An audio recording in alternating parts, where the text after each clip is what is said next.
Halo, selamat pagi. Assalamualaikum warahmatullahi wabarakatuh. Salam jumpa lagi, sahabat Ombudsman dan sanak Ombudsman dimanapun berada. Kiranya pada hari Jumat ini yang penuh berkah ini kita ketemu lagi dengan podcast Ombudsman Republik Indonesia Perwakilan Kalimantan Selatan.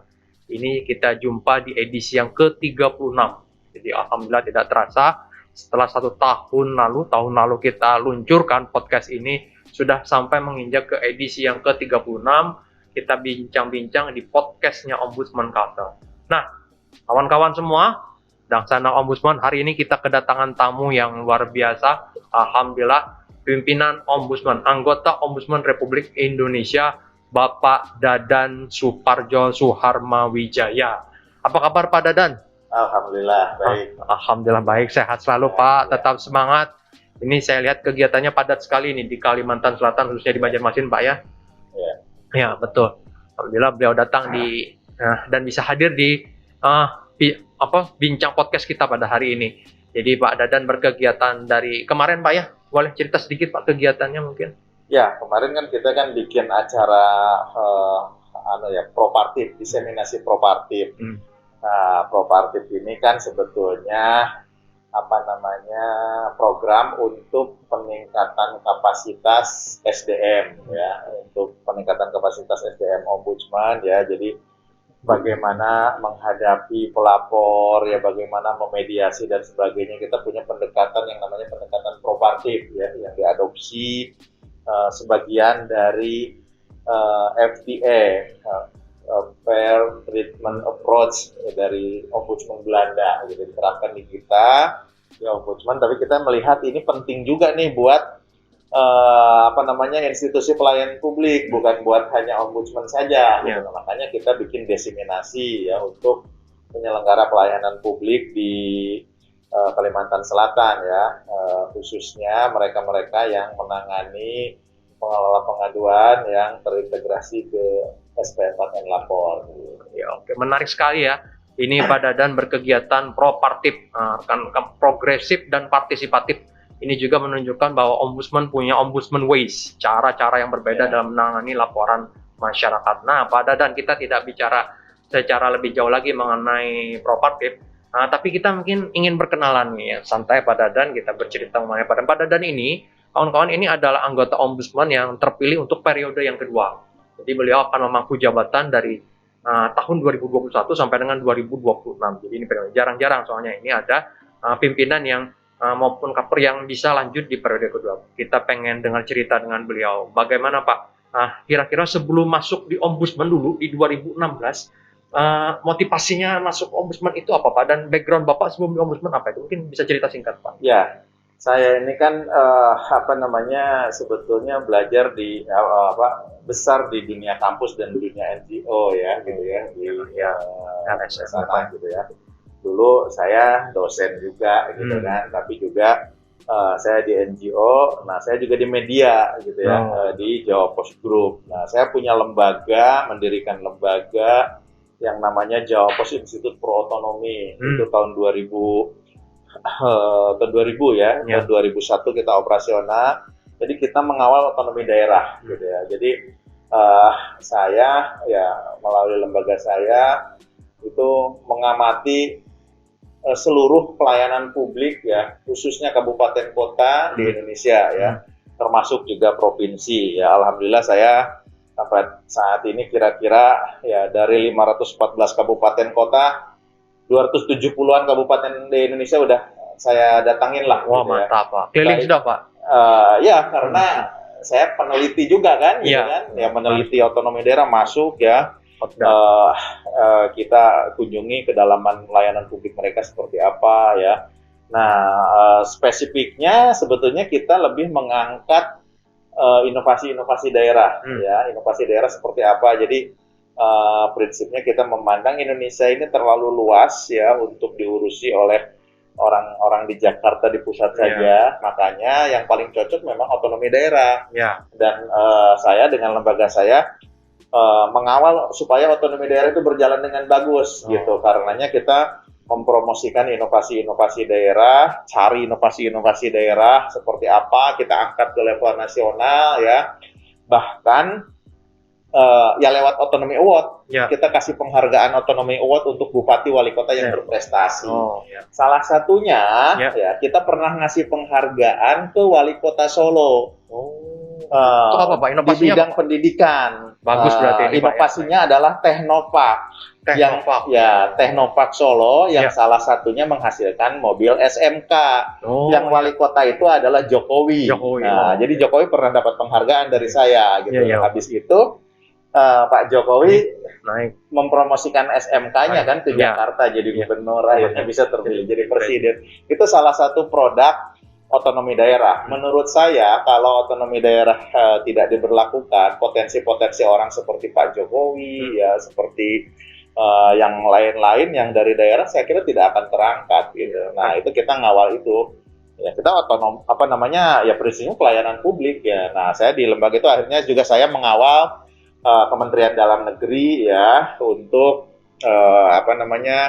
baik itu di EPPD ya, penyusunan evaluasi penyelenggaraan pemerintah daerah maupun evaluasi daerah otonom hasil pemekaran. Misalkan kan saya di tim pakar di Kemendagri. Nah, saya juga bantu teman-teman Kemenpan ya, di Kemenpan saya jadi semacam tim pakar juga gitu kan. Nah, tapi setelah itu jadi tim panel independen ya, jadi di Kemenpan ya tentu bersama-sama dengan yang lain, ada yang Profesor Eko Prasojo ya, dulu mulai zaman menterinya Pak Azwar Abu Bakar ya. Kita bikin pendekatan-pendekatan baru reformasi birokrasi ya, yang salah satunya juga menghasilkan pikiran-pikiran terkait dengan bagaimana mengapresiasi inovasi pelayanan publik. Makanya di Kemenpan dibikin Sinovik ya, yang sekarang disebut kompetisi inovasi pelayanan publik, udah berjalan tiap tahun, ngangkat inovasi-inovasi pelayanan publik dari daerah.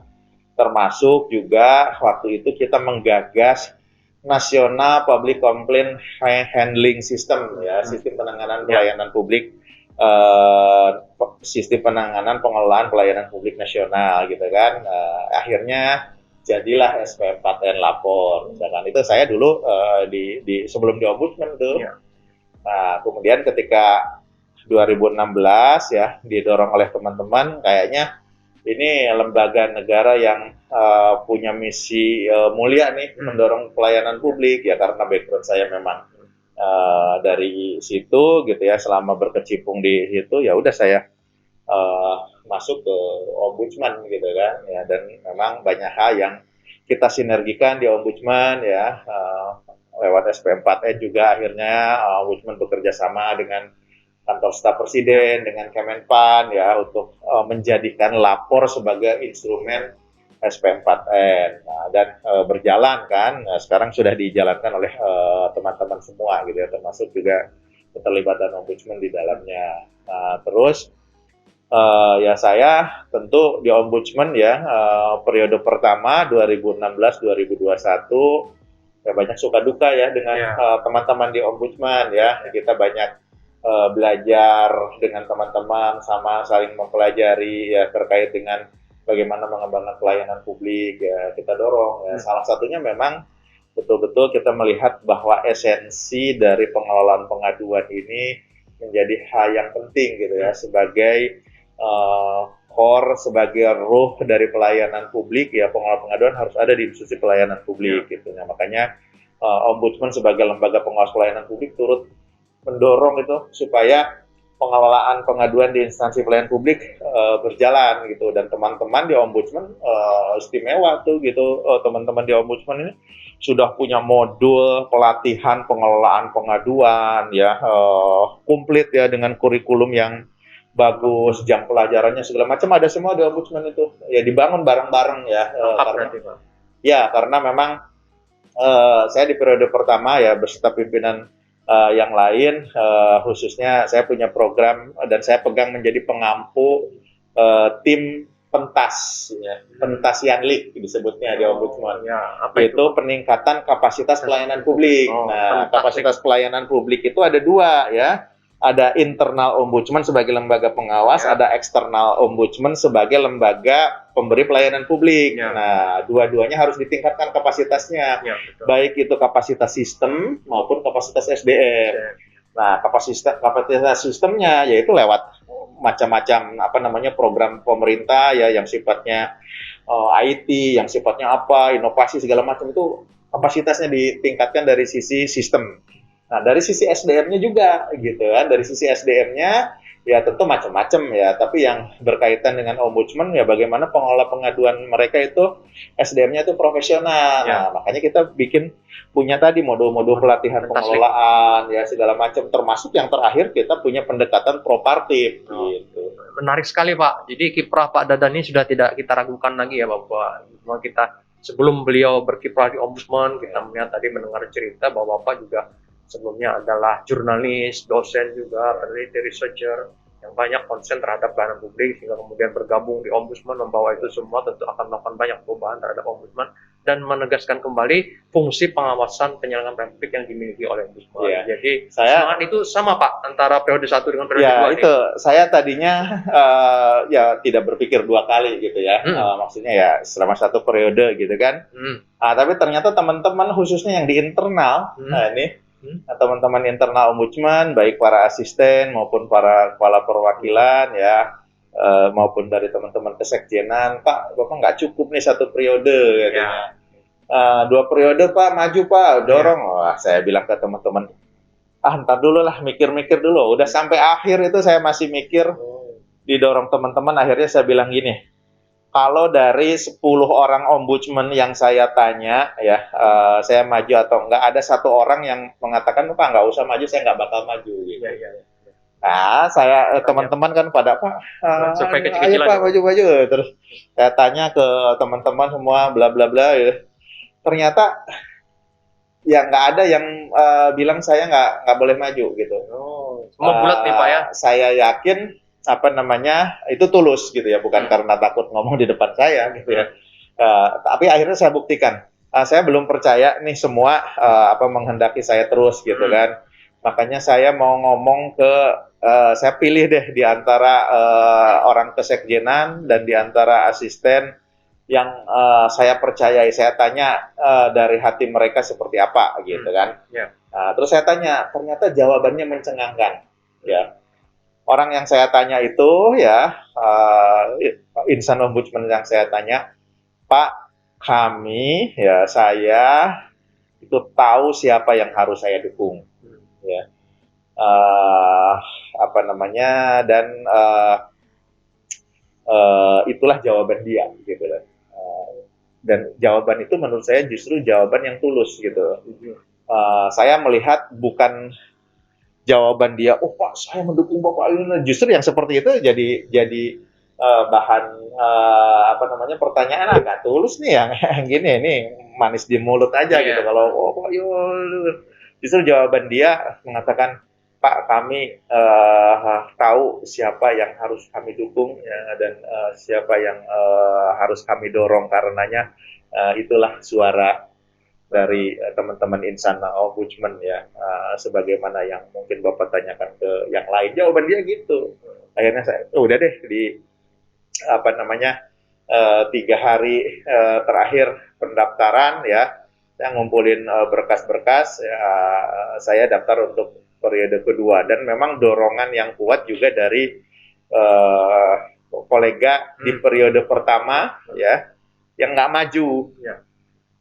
Jadi ada teman-teman pimpinan yang nggak maju yang menyuruh saya untuk terus masuk ke periode kedua gitu. Tentu mungkin hal yang sama disampaikan juga ke pimpinan yang lain yang ikut di seleksi di periode kedua. Jadi penting tuh Pak ya untuk menjaga kesinambungan kontinuitas program gitu kan ya.